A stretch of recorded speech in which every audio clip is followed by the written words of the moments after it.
No niin, morjesta. Mun nimi on Joni Ruus, Tikru, Tiikeri 16, mikäli se olisi 2024 PC-setuppi. Tapanin päivää eletään 26. päivä joulukuuta. Ja käydään vähän läpi, mitä multa täältä löytyy. Aloitetaankin tosta itse tietokoneesta. Se on ihan tollanen perustason pelikone Windows 11 Home-käyttöjärjestelmällä ja Intelin i7 14700 prossulla 5400 MHz kellotaajuudella. Prossua jäähdyttää Arcticin Liquid Freezer 3 240 millin tuulettimilla. Emolevynä takana toimii ASRockin P760H2M2, jossa 2x16 giga Kingston Furyn Beast, eli petomuistia DDR5-nopeudella.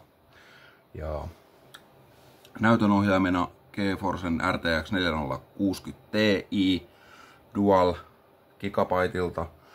Ihan tollanen perusnäytönohjain peruspelaamiseen. Ja joka on myös ylikellotettu käymään muistaakseni 2700 MHz kellotaajuudella. Virtalähteenä 750 wattin joku tollanen ihan perusvirtalähde. Ja koteloa jäähdyttää 7 kappaletta RGB-tuulettimia, joiden väri on vaihdettavissa tosta kaukosäätimeltä. Sinne nyt voi pistää ihan mitä tykkää, mutta se nyt on tossa sinisellä. Ja kotelona Dark Flashin DS900 ATX 270 asteen lasipanoraamakylillä. Ja pöytänä tätä setupia kantaa cdon.comista muistaakseni hobbattu tällainen maalaismaisen ruskea Vasaklen L-muotoinen kulmapöytä.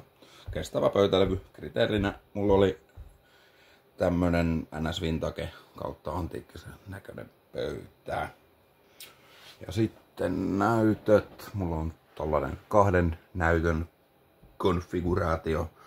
Ykkösnäyttönä Samsungin Odyssey G9 5SC OLED 49-tuumainen 5120 x 1440 resoluutiolla ja 240 Hz virkistystaajuudella 0,03 millisekunnin vasteajalla 1800 R-kaarevuudella ja näyttää sisältää G-Syncin, eli se suoraan toimii tuon Nvidian näytön ohjaimen kanssa. Ja siinä on myös sisäänrakennettu Smart TV, Wi-Fi, Core Lightning, RGB-valot takana. Kakkosnäyttönä on tonnen joku ihan perus chapteri 27 tuumaa. Perus Full HD 27 tuumaa 1920 x 1080 resoluutiolla. Siinä myös sisään rakennetut kaiuttimet niin kuin tuossa päänäytössäkin, mutta en tarvitse, kun mulla on tuolla ihan erilliset kaiuttimet. Ja molemmat näytöt sisältää VESA-kiinnityksen seinään, jos toi ylempi näyttö onkin seinässä kiinni alempi alkuperäisellä jalustalla.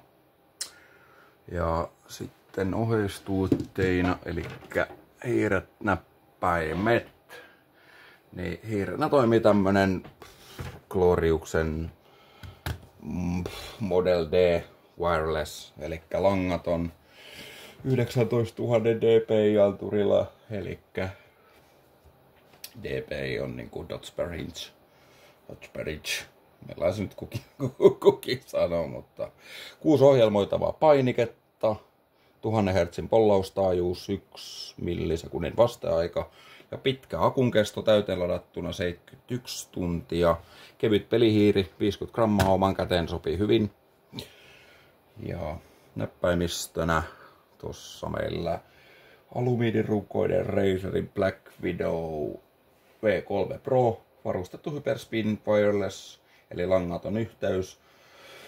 Razer Greedin Eli Razerin vihreät mekaaniset kytkimet, jotka on melko äänekkäät, mutta helvetin hyvä tuntuma niin pelatessa kuin kirjoittaessakin. Ja varustettu Razerin RGB Chroma LED-valoilla, jota saa Razer Synapsista ihan sitten oman maan mukaan säästettyä. 3 lintatapaa, eli jo mainittu Hyperspeed Wireless 2,4 GHz taajuudella toimiva vastaanotin painetaan tonne koneeseen, tai sitten Bluetooth, tai ihan perinteisesti USB-C-kaapelilla. Tässä myös tällainen keinonahkainen rannetuki. Ja hiirimattona toimii tommonen Razerin iso, en muista mallia, Gigantus V2 ehkä XXL koossa. Varustettu mikropunaspäällysteisellä kumivaahdolla. Ja sitten on tällainen liukumaton pohja. Ja tää on helvetin imukykyinen. Mä olen yhdet kaljat ja Red Bullit kaatanut jo. Ja ne ei mennyt pöytään läpi. Eli on todella imukykyinen matto kyseessä. Ja kakkosmattona on tosiaan joku Smirnoffi povitasku kääritty jostain baarista vuonna jotain, en muista todellakaan. Kaiuttimet on tossa 1 kappale, siinä toinen kappale ja subwooferi löytyy pöydän alta. Logitechin Z533 120 wattin huipputeho. Eli sieltä 2 satelliittikajaria plus toi suppari ja sitten täällä on säädin. Saa säädettyä ääntä tai supparin tehoa. Eli ihan tollaset peruskaiuttimet pusel kuuntelu ja pelaamiseen.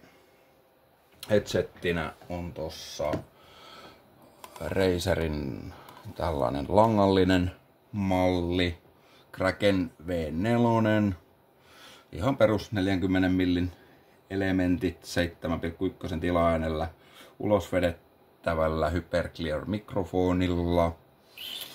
Ja siinä on ihan mukavat paahtopehbusteet, joissa on niinku muisti, eli kun sen pistää korvaan niin tai tuohon päähän, niin se muistaa kenen päässä se on ns. Viimeksi ollut. Ja niissä myös Razerin Chroma-valaistus, joka on Synapsista ohjelmoitavissa. Ja kuulokettelineen on tässä joku Fyndikin RGB kuuloketteline. En muista oliko jotain tarkempaa, ehkä joku G2 headset stand tai joku vastaava. Sitten työpöytäkamerana tuolla ylhäällä Razerin Kio monivaiheisella valorenkaalla. 720p/1080p kuvanlaadulla, 720p eli 60 fps ja 1080p eli 30 fps. Mikrofoni on myös Razeriä. Sitä en ole vielä asentanut. Se löytyy tuolta alhaalta. Sitä ei ole vielä testattu, mutta se on joku Seireen V2X. Varmaan ihan jees. En ole vielä kerinyt sitä asentamaan. Ja sitten tosta pöydältä löytyy Yale Mini turvakaappi. Se ei ole mikään sisustuselementti tai muukaan. Mulla on siellä nuuskat ja rahat ja YMS, mitä 4 lasta ei saisi oikein käsiin saada. Ja sitten vähän valaistusta. Eli 2 kertaa Airamin seinävalot tuossa akuilla. Siellä saa oikeastaan ihan mimmosta. Siinä on 3 eri koon. 3 eri koon noita valoa. Mitä ne nyt on? Jotain valotiloja tai vastaavaa löytyy tuolta ylhäältä, jotka valaisee. Olen siis hillitön Star Wars-fani. Se valaisee upeasti Reytä sekä Kylo Renia. Ja molempien näyttöjen takana on Arcaden Airamin Smart RGB-valopallekit. Niitä on yhteensä 4 kappaletta, eli ne valoisee tätä takaosaa. Ne on kaikki säädettävissä tuolta puhelimesta, sama kuin on tossa työpöydän takana on Airamin ledinauha. Se on säädettävissä myös tästä puhelimesta. Ja nurkassa on Airamin tollanen, näkyy ehkä paremmin tuolta, tollanen, mikä lienee, toi nyt on kulmavalo, lattiakulma, RGB-valo, säädettävissä myös tästä puhelimesta. Ja työpöydän alla on joku halpis neon valonauha, joku tällainen, en tiedä siitä sen tarkempaa. Mutta niin kuin sanoin, niin kaikki Airamin valot on säädettävissä puhelimelta. Eli saa ihan millaisia värejä vaan. Sitten on muutama Star Wars matto vähän tunnelmaa luomassa.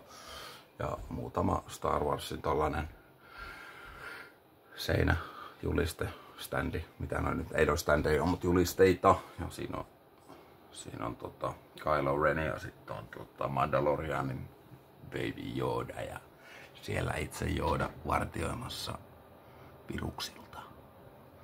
Ei vaan. Olen vain suunnaton Star Wars-fani.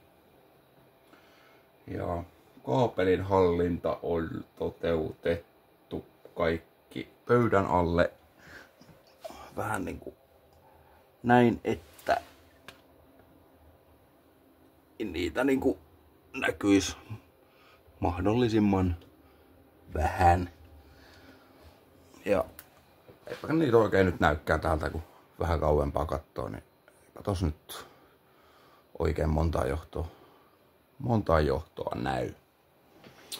Ja päivitystä on tosiaan tulossa toi hylly, mikä itse asiassa muistuttaa mua motocross-urasta, niin toi hylly lähtee tosta menemään. Siihen tulee vähän isompi hylly, mihin tulee sitten kaikki keräilemäni Star Wars-figuurit. Ja näytönohjain päivitetään myös, kun Nvidia julkaisee 2025 uudet 5.0-sarjan näyttikset, niin otetaan sieltä sellainen. Tai sitten jos saadaan joku 4070 Ti tai 4070 Super, niin pistetään toi 4060 Ti näyttis vaihtoon. Joo, siinäpä se suurin piirtein oli. Elikkä siinä se nyt on meikäläisen setuppi täältä kauempaa kuvattuna. Ja pelituolina toimi tänne. Kiitos systerille Chapterin Powerilta. Chapterin pelituoli pitkällä tällä istuinosalla, mikä oli ainut valintakriteeri. Perus halvistuoli. Joo, eli se näyttää siltä.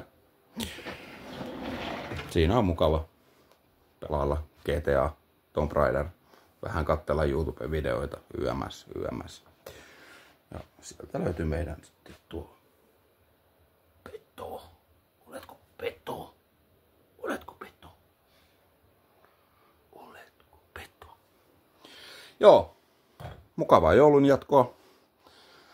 Jos sitä Tapaninpäivän jälkeen vielä joku viettää, ja oikein mukavaa uutta vuotta 2025.